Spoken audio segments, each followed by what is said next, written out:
Good morning students. Cell biology NEET question session number 9 க்கு நம்ம வந்திருக்கிறோம். Let us see one by one. Select the wrong statement. What is the wrong statement here?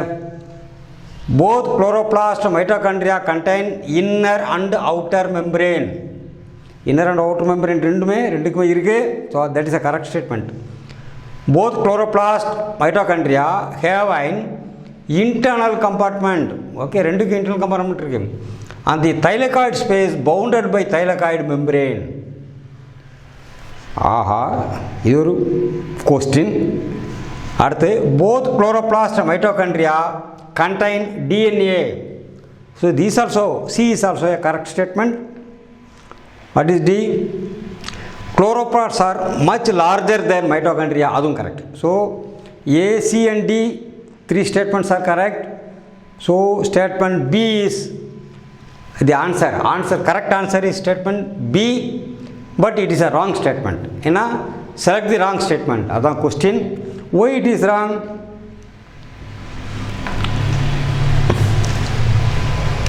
Thylakoid space is known as lumen. அது thylakoid space இல்லை, அது பேர் lumen. That is present only in the chloroplast. Mitochondria அது கிடையாது.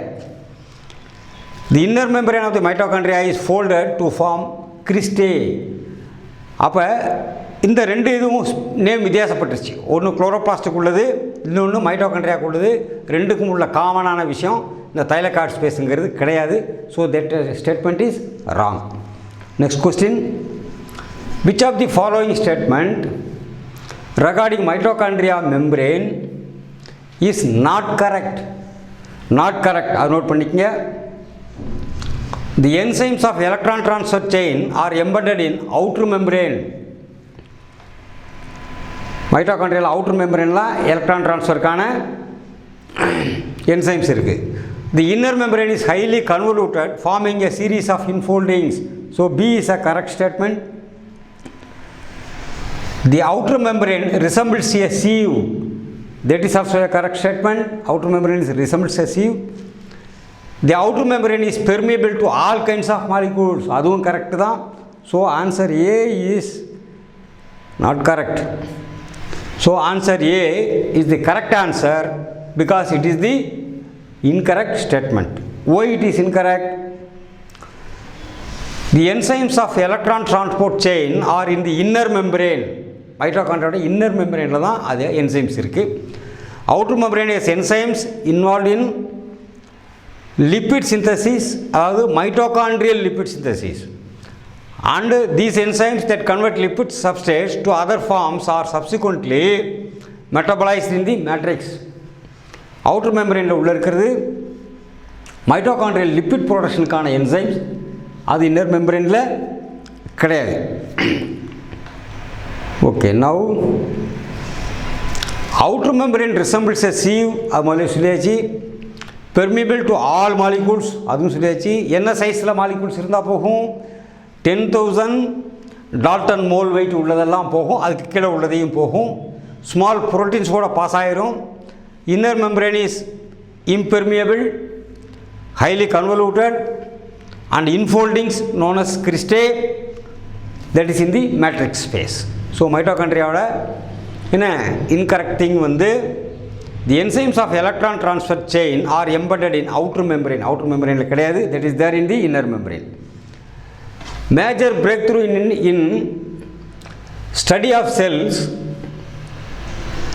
Game with development of electron microscope. Electron microscope கண்டுபிடிச்சதுக்கு பின்னாடி தான் ஒரு செல்லுடைய ஆர்கனல்ஸ் அதனுடைய ஃபங்க்ஷன்ஸ் பற்றிய ஸ்டடி பெரிய பிரேக் த்ரூ கிடச்சிது. மிகப்பெரிய வெற்றிகள் அதில் கிடைக்க ஆரம்பிச்சது.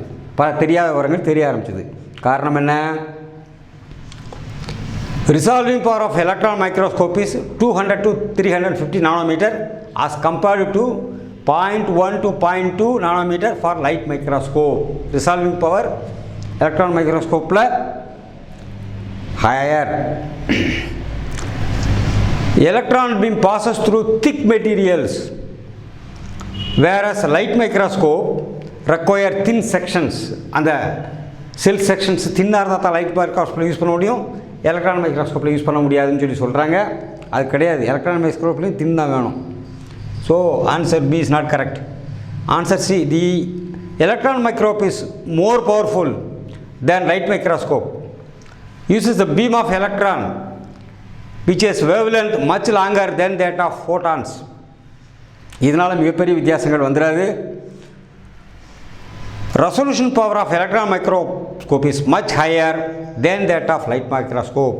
So probably answer D will be correct. So answer D is correct. Why?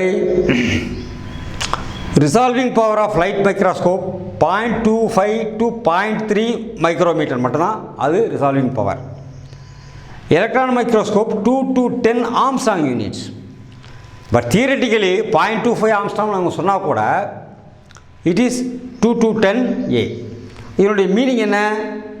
Meaning வந்து அதனுடைய magnification range of light microscope வந்து 2000 to 4000 times highest light microscope இருந்தால் கூட ஒரு சின்ன பொருளை 2000 தடவை பெருசாக்க முடியும், அல்ல 4000 தடவை பெருசாக்க முடியும். பட் எலக்ட்ரான் மைக்ரோஸ்கோப் வந்து 1 lakh to 3 lakh சைஸுக்கு பெருசாக்கியது காட்ட முடியும். So this is the reason why because of திஸ்ங்கிறதுக்கு. So answer D is correct. Resolution power of electron microscope is much higher than that of light microscope. What is resolution power? Two objects எவ்வளோ minimum டிஸ்டன்ஸில் இருந்தால் நம்மளால் differentiate பண்ணி பார்க்க முடியும்னு சொல்கிறது தான் ரிசால்விங் பவர் அல்லது ரெசல்யூஷன் பவர். ஹியூமன் ஐ வந்து ரொம்ப லெஸ் ரெசல்யூஷன் பவர் தான் இருக்கும். Next question. Main organelle involve in modification and routing வெளியே அனுப்புறதுக்கு ஆஃப் நியூலி சிந்தசைஸ்ட் புதுசாக உற்பத்தி பண்ணப்பட்ட proteins to their destination. New protein அதனுடைய டெஸ்டினேஷனுக்கு அனுப்புறதுக்கு எது? Chloroplast, mitochondria, lysosome, endoplasmic reticulum. Lysosome வந்து hydrolytic enzymes, mitochondria ATP producing unit, energy producing unit. So chloroplast and endoplasmic reticulum இந்த ரெண்டில் ஒன்று தான் கரெக்டு. எது கரெக்டுன்னு பார்க்கலாம். Why? Answer D is correct. D is endoplasmic reticulum. Why it is correct? Endoplasmic reticulum is network of tubules, vesicles and சிஸ்டர்னை. அதில் tubes இருக்குது, vesicle இருக்குது, cisternae in eukaryotic cells and absent in prokaryotic cells. Then smooth endoplasmic reticulum helps in lipid and glycogen synthesis. Rough endoplasmic reticulum is involved in protein synthesis and transfer. Protein synthesis help பண்ணுது. So it is called a newly formed protein. And transfer அது அங்கேருந்து root out பண்ணணும். எங்கே போகணும் அந்த இடத்துக்கு அது route out பண்ணணும். This is the main job of rough endoplasmic reticulum. Ribosomes and rough endoplasmic synthesis proteins and follows the pathway. Ribosomes endoplasmic reticulum ஒட்டி இருந்தால் அது பேர் rough endoplasmic reticulum. அது protein synthesis பண்ணுது, new synthesis, and follows the pathway. அது ஒரு குறிப்பிட்ட வழியாக போகுது. So that is the endoplasmic reticulum. அந்த pathway என்ன? pathway வந்து நியூலி ஃபார்ம்டு ப்ரோட்டீன்ஸ் ஃபார்ம் ஆன உடனே enters into the cavity of the rough endoplasmic reticulum. அதிலிருந்து ஸ்மூத் endoplasmic reticulum கேவிட்டிக்கு மாறுது. அதிலிருந்து வெளியேகி கோல்கி மெம்பரேன், இதான் அதனுடைய டெஸ்டினேஷன், கோல்கி apparatus, அந்த டெஸ்டினேஷனுக்கு இது போய் சேருது. அதில் இன்னொரு டெஸ்டினேஷன் லைசோசோம், எக்ஸ்ட்ராவாக ப்ரொடியூஸ் ஆகிடுச்சு, தேவையில்லை லைசோசோம். டிரான்ஸ்போர்ட் வெஹிக்கிள்ஸ் செல்லுக்கு மற்ற இடத்துக்கு தேவைப்படுது, அதுக்கு தேவையான டிரான்ஸ்போர்ட் வெசிக்கிள்ஸாக கிரியேட் பண்ணி அங்கே அனுப்புது. அல்லது செக்யூரிட்டி கிரானியூல்ஸ், எங்கெங்கே செக்ரீஷன் நடக்கக்கூடிய செக்ரட்டரி செல்ஸ் பாடியில் இருக்கோ அந்த இடத்துக்கு தேவைப்படக்கூடிய ப்ரோட்டீனை அதை அங்கே அனுப்புது. So endoplasmic reticulum is the correct answer. Next question. As per widely accepted fluid mosaic model, cell membranes are semi-fluid where lipids and integral proteins can diffuse randomly. Recently it is modified in this regard. Which of the following statement is incorrect? ரீசெண்டாக மாற்றிட்டாங்க. எதை மாற்றிருக்கிறாங்க, எது correct கிடையாது?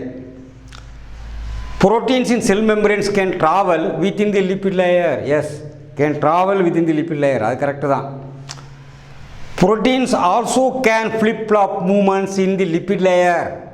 Proteins flip flop பண்ண முடியாது. So answer B will be correct. Proteins can remain confined within certain domains of the membrane. அது இருக்கலாம், integral protein அதுதான்.